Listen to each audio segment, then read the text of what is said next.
Hey everyone, welcome back to lizfenwickdiy. In today's video, we are doing a fall trash to treasure video, and it feels like it's been forever since we've done a trash to treasure, so I'm so excited to bring this to you. The other great thing about today's video is I am collaborating with another YouTuber, and we're both doing the same style video, so you will have two great videos to watch today. The YouTuber that I'm collaborating with is Megan from Glue Guns and Roses, and I'm sure several of you have watched her videos.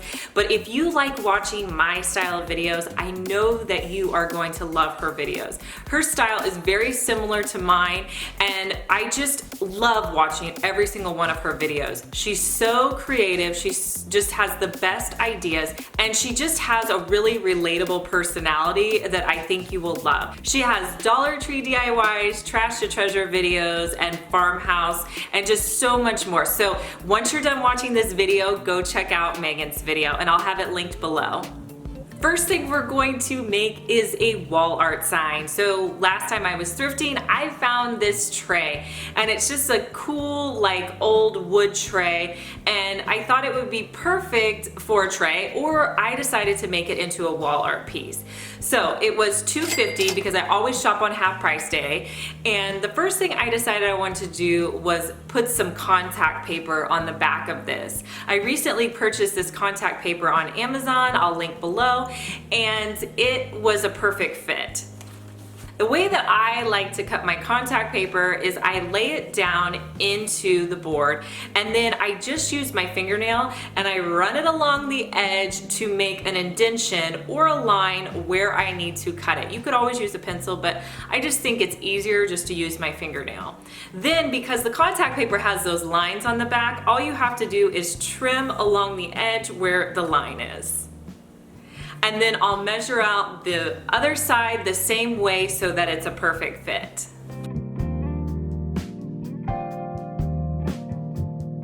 And if you have any bubbles, it's okay, just pull it back up and keep smoothing till it looks the way you want it to look. This contact paper came in a fairly big roll, so I think that it'll last a while. I really wanted to add this galvanized tin harvest sign from Dollar Tree. These come in a pack of 3. There's like harvest, thankful, and blessed, I believe. And these are great for signs, but I wanted to paint it. So I just chose a deep blue color, and I'm just going to go in and do 2 coats of paint over this.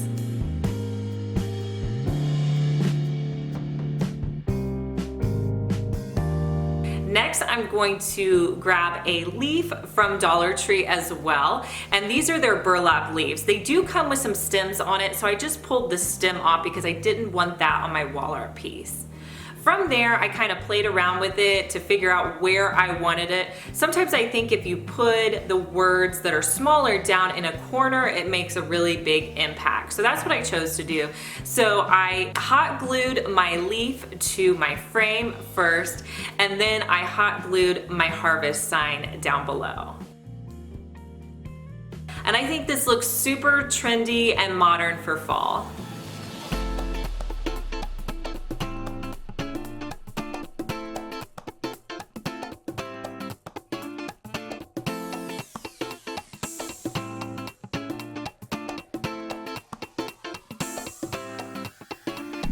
So I think I might have found my new favorite project, you guys.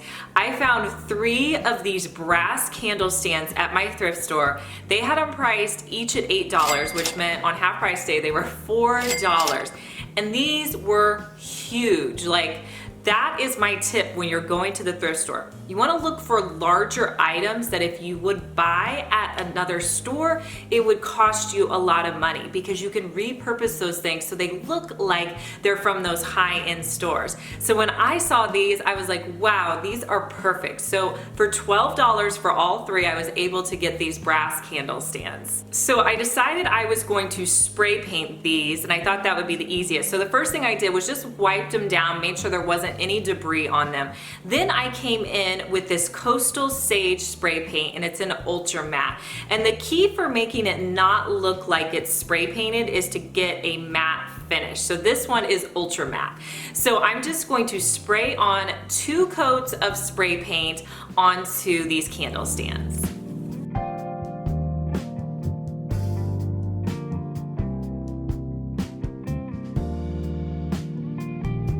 Next, I wanted it to have more of a distressed finish, but with spray paint, you can't really distress it because it doesn't pull the paint off all that well, and underneath they were brass. So I needed to add paint to this. So what I did was I used a combination of Waverly white chalk paint as well as just like an acrylic cream color that I can.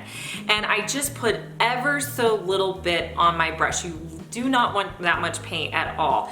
And I just lightly just wiped my brush on any corner or crease area that I found on the candle stand. And if I ever got too much, I just came back in with a little rag and wiped it off. You don't want to have any brush strokes on here. And I repeated that step with all 3 of my candle stands. Now to finish these off, you could always add candles, but what I decided to do to make them fall was to put some pumpkins on the top. All these pumpkins are from Target Dollar Spot, and I just added them to the top. And how adorable are these 3 candle stands?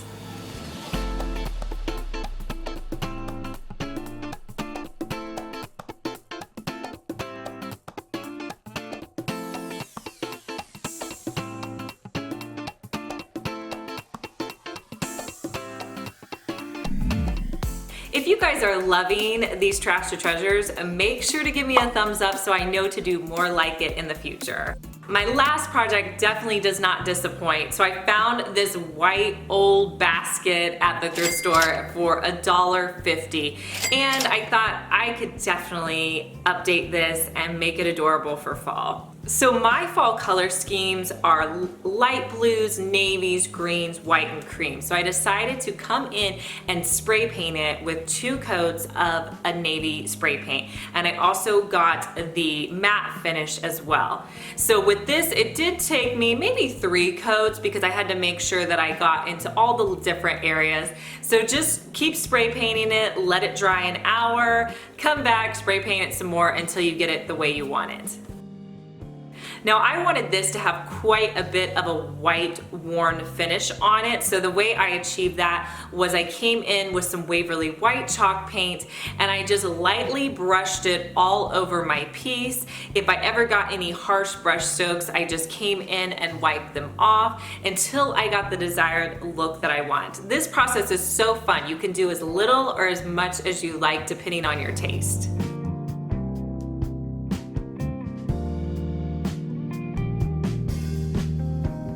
Next was the fun part for me, which was filling this up with fall decor. So to make sure I didn't have to put all of my pumpkins in there, I just put some old books at the bottom as filler. Next, I'm going to come in with a sage green burlap. You can pick these up at any of your craft stores, and they're perfect just to add a little bit of texture to your piece.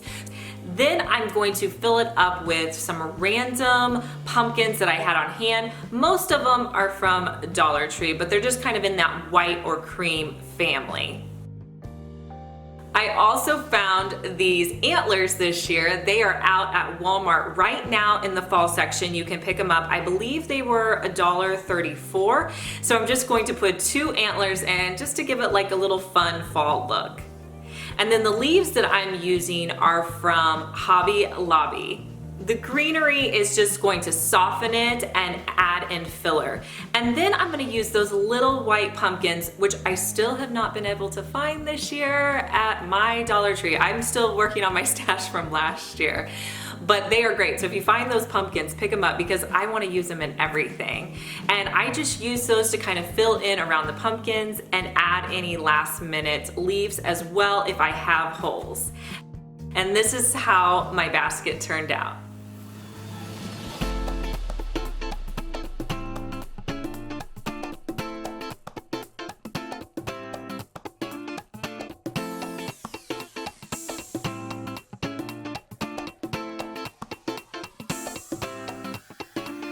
I hope you guys enjoyed these 3 projects. It was so fun doing them for you. Make sure that you subscribe to my channel. I post 3 DIYs each week, and I'd hate for you to miss out on any of them.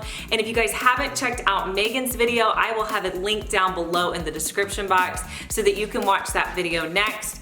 And I'll talk to you guys in my next video. Bye.